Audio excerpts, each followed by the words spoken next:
Some rules are made to be broken, but not Melton's rules. Because when they're not followed, something always breaks. And this time, it might be Melton. Welcome to Blanket of Shadows.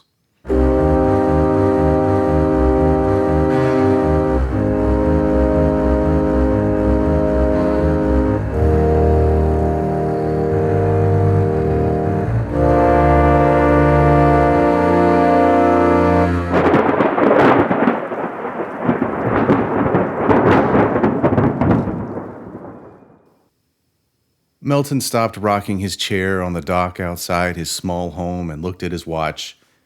It was an anniversary gift from his late wife years ago. It was getting dark in the already shadowy swamp. He had retired from captaining real boats across the seas and now ferried locals and tourists through the dark labyrinth of shady trees and ghost stories. He was born here, grew cypress trees in his soul, and he would die here. One of his rules was no fares after dark. No exceptions. The captain's the captain. He didn't believe in the evil spirits that the locals talked about, and he didn't want the chance to change that, even on a day when he didn't have any fares. People could get all kinds of lost at night there, lost in the sticks, lost in their own minds. In the Navy, rules were how he showed his worth. Some people saw it as restrictive, but he saw it as a guide map. On his deep sea expeditions, rules enforced his authority. He was a famously tough captain, but he always completed the mission. Those who followed the rules did too. And now, in retirement, it gave him a semblance of control in a world that kept slipping away from him. A black cat meowed and rubbed up against his leg. "Get!" he yelled, and clapped at the cat, and it scattered. He didn't understand why it kept coming back. He had to work so hard for the few scraps he got, and he wasn't about to give them to some mongrel beggar. The rule was no freeloaders, and that included pets. He looked out into the swamp, which was as desolate and lonely as he felt. Sometimes he desperately wanted company, but that required compromise and disappointment, and it was just easier this way. There was only one person he let down his guard for, and she was long gone. There was a rustle out in the bushes. Melton stood up and grabbed his pistol. He thought he could barely make out a boat in the swamp, but it didn't make a sound. They must have been paddling to stay silent, waiting with bad intentions. If there was even anyone there. He knew the swamp liked to play tricks. The moon cast very different shadows than the sun. "You stay away," he called out to the abyss. "This is my house. Ain't nobody taking nothing from me." Behind him, the gravel driveway crunched as an SUV as black as the cat approached. He took a peek at the car and then back at the swamp, and the man wasn't there anymore. His mind must have been playing tricks on him. A tall woman emerged from the passenger seat. She was dressed too well for these parts in a sharp pantsuit with a shock of red hair with curls impossibly soft and tight for the humidity. Melton's initial fear was that she was from the government. "I hear you're the best captain around. One last trip for the day?" she asked. Only it sounded more like a command. There was no grace for a no in her tone. Melton didn't like her smile. "It's dark," he said, wiping sweat off his brow. "Come back first thing tomorrow, and I'll give you the best tour of these here parts, guaranteed. Gator sightings or your money back." "Listen, it's inconvenient for everyone, but the roads are a mess, and my friends have somewhere important to be," the lady said. "A month's wages for one trip." Melton started thinking about how he might spend that kind of money. His roof needed repairs.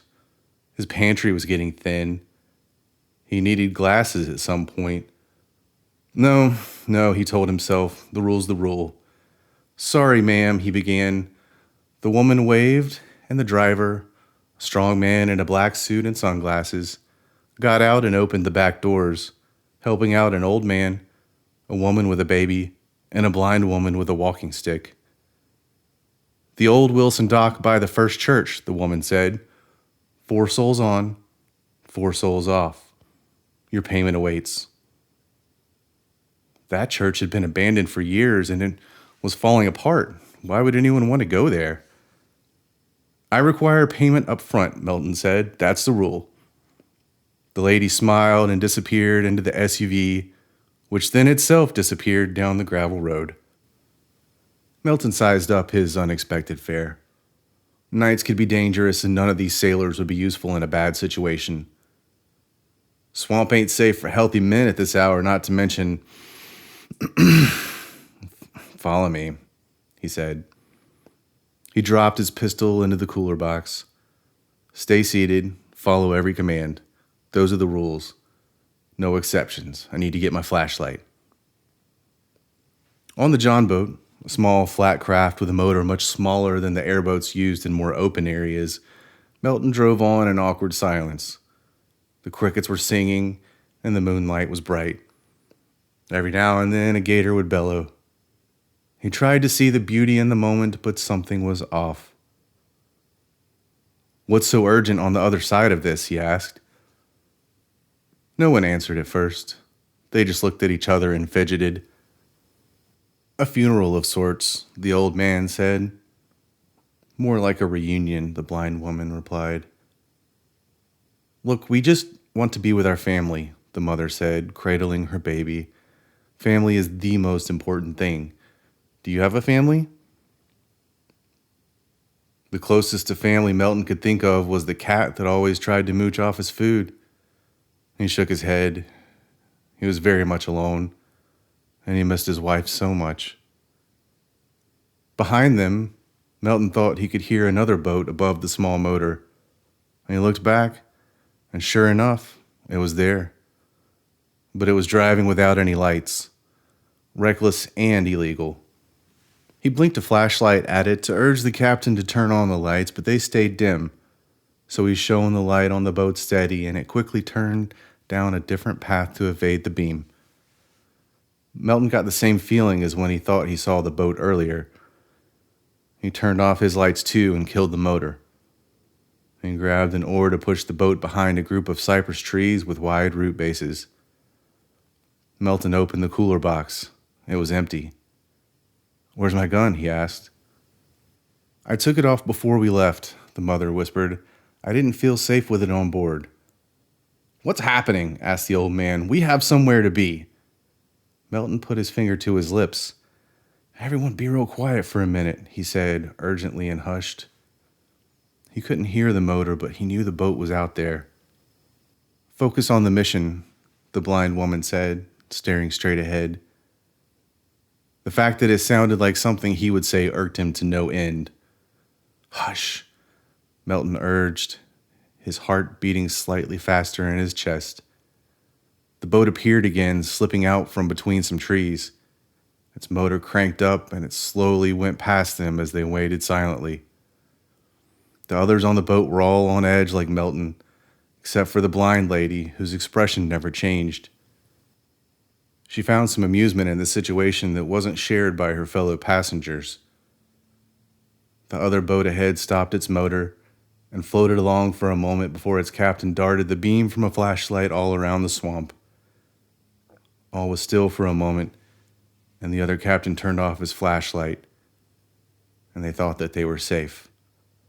But then the baby began to cry. "Hush that baby up," Melton snapped. The mother tried to cover up her baby, but it wailed even harder. The flashlight beam honed in close until it hit Melton's eyes with a direct shot that blinded him for a moment. The other boat's engine roared back to life and turned around, coming straight at them. Melton knew for sure they were in danger now. "Can't you shut it up?" Melton demanded. "Just drive, you jerk," the mother yelled in a panic and stood quickly and pointed.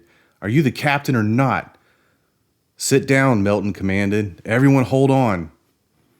Melton cranked the engine and swung the boat wide to avoid the other boat charging them, turning so sharply that the woman and her baby fell over the edge. He felt badly for them, but they were the reason he was resorting to drastic measures and evasive maneuvers. "Oh my goodness," the old man yelled. "You have to go back." The woman was standing on her tiptoes, holding her face and her baby just above water. "It's only a few feet deep," Melton said, "and yes, I am the captain." "But there's gators and another boat," the old man argued. "Exactly," Melton said. "That's why we have to keep going." He looked back to see the other boat stop. The baby was crying. Though they were putting them in the distance, it seemed as if the other captain was helping them onto their boat. At least they were getting out of the water. They'll survive, Melton thought. Hoped.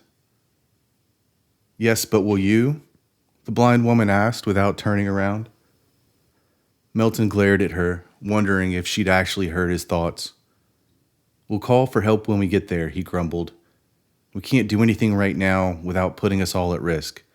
Like you said, focus on the mission." "And what was the mission?" the blind woman asked. Melton drove on in anger as fast as the boat and the moonlight would allow. He knew the paths like he knew how to sign his own name, but the swamps weren't stationary. Water flowed, trees grew, humans left trash and even boats behind. And sometimes other humans. "Do you know what you've done?" the old man demanded and stood to face Melton. "I did the best I could in a tough situation. Now stay seated," Melton commanded. "You saw what happened to her. Just follow the rules and we'll all be there shortly." The rules were 4 souls on, 4 souls off, the old man said. "That wasn't my rule," Melton said. "I didn't even want to be out here, but you got dropped off and now I have to get rid of you somehow." "By putting women and babies in the swamp?" the old man demanded. The old man was in his face now. He was even older and more frail than Melton had become, and yet this old man wasn't scared of anything, even him. In other circumstances, he might have respected the grit, but they were in a race against evil and he didn't have time to lose. "If you were any kind of man, you would have gone back to save them," the old man said. Melton was looking to the man's left and right to keep the boat on course, but the old man kept blocking his view. It was hard enough to see without him getting in the way. "Please, sir," Melton begged, "I just want to get out of the water. I am telling you for the last time, sit down." Melton steered the ship as best he could. The moonlight was spotty and the trees were thick. He was getting dangerously close to some of the trees. His forward vision was limited by the old man. But behind him, he could see the other boat gaining on them. He had to go faster. The old man raised his arms even higher in defiance. "Go back," he began and pointed. Melton ducked. "Down," he yelled. But it was too late, and a fallen tree lying across the path knocked the old man into the water. The boat behind them slowed as it approached the old man, who was struggling to stand up or tread water. And once again, the other captain was helping a displaced passenger out of the water. This time, Melton didn't even slow down. He didn't listen, Melton said, not as a rigid captain, but as a man scared of the swamp that he thought he knew. No one listens. The blind woman didn't move or say a word, but Melton could sense her judgment. "Say it," he growled. She considered her words. "Maybe it's you," she said, "who should listen to those brave enough to stand up to you. A nurturing parent's love, a child's innocence, a lifetime of wisdom." "Yeah, and what do you have to offer?" Melton asked. "I can see things you can't," the woman replied, "like how to complete the mission." Melton looked back at the boat behind them. It was starting to gain on them again. "In case you haven't noticed, there's a swamp devil behind us," Melton shouted, "and I'm only trying to save you." The woman shook her head. "You haven't saved anyone yet, especially those who needed saving the most," she replied. "I've still got you, don't I?" Melton demanded. The woman took a deep breath. "I'd take the devil over your salvation," she said, and lunged over the edge of the boat. Melton slowed his boat as the woman calmly treaded water. The other boat was upon her quickly. Melton punched it and took off at high speed. The drop-off point was just up ahead around the bend, and then he could get some help. He was hoping someone would be there to greet them as promised. All people had to do was follow a few simple rules, he told himself.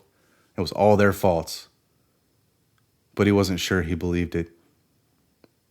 Soon he was at the dock. There were two men in black suits, illuminated by flickering lights on the dock posts. Behind them was another black SUV. And the church. The lights were on, and the old stained glass windows were glowing.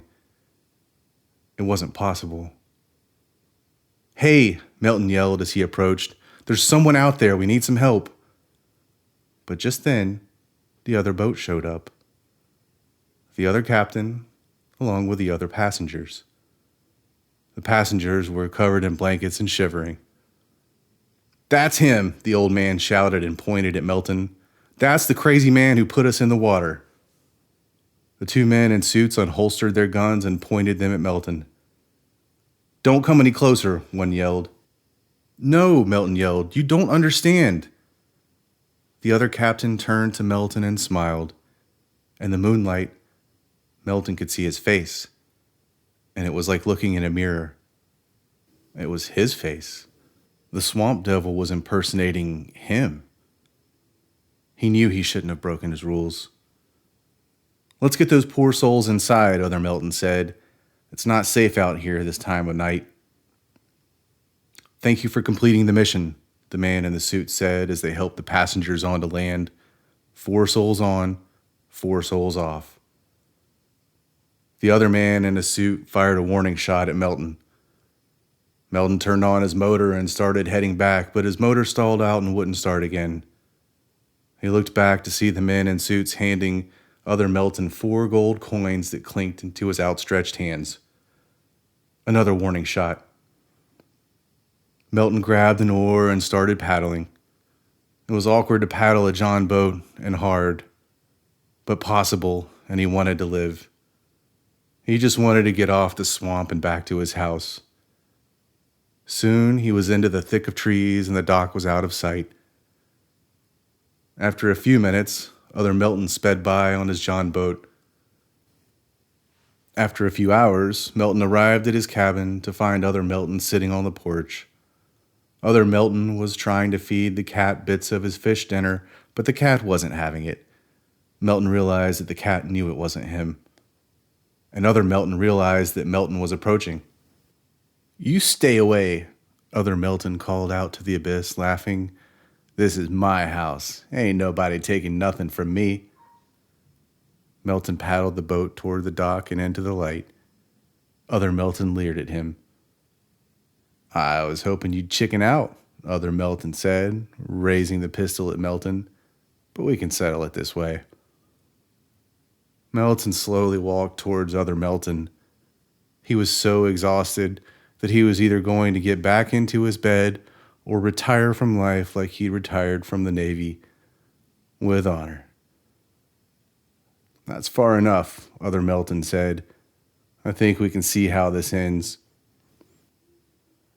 "It ends with me finishing that fish and then getting a good night's rest in my own bed," Melton said, but he didn't know how much he believed it. Pow! Other Melton fired a warning shot above Melton's head. Melton was sick of being shot at. "Sorry, Captain," Other Melton said. "Mutiny's about complete. But if it's any consolation, I'll have this rickety house shipshape in no time. Goodbye now." Other Melton pointed the pistol directly at Melton. The metal gleamed in the moonlight. One more hot click and Melton would find out if his religious views were accurate. Melton was always in control. Always had a rule. Always came out on top. But there was nothing he could do this time. He'd lost his passengers, lost his mission, and now he was about to lose everything. The black cat hissed at Other Melton and then bit his leg, sending Other Melton's second shot awry. Melton seized the moment to rush other Melton and pummel him. Other Melton didn't build this house for a wife who died of cancer before it was finished, or fight the bank that tried to foreclose on it when he was struggling to pay the medical bills, or sail harsh missions to get the payments back on track to keep the one last vestige of their life together. All he had left of his life was this little corner of the world, and he wasn't giving it up for anyone. He quickly had Other Melton subdued and pointed the pistol at him. "Okay," Other Melton gasped. "Oh, okay." Other Melton held up his hands in surrender. Melton backed off, giving Other Melton room to leave, but Other Melton didn't move. "What exactly are you?" Melton demanded. Other Melton shrugged. "Disappointed that I couldn't stay here any longer," he said. "Now comes the fun part." Poof. Other Melton and his boat disappeared as the swamp devil's laughter echoed through the trees. All that was left of him were the 4 gold coins. Melton knelt and was reaching for the coins when the black cat rubbed against his leg and purred. His instinct was to shoo the cat away, but this time he softened and picked him up instead of the coins.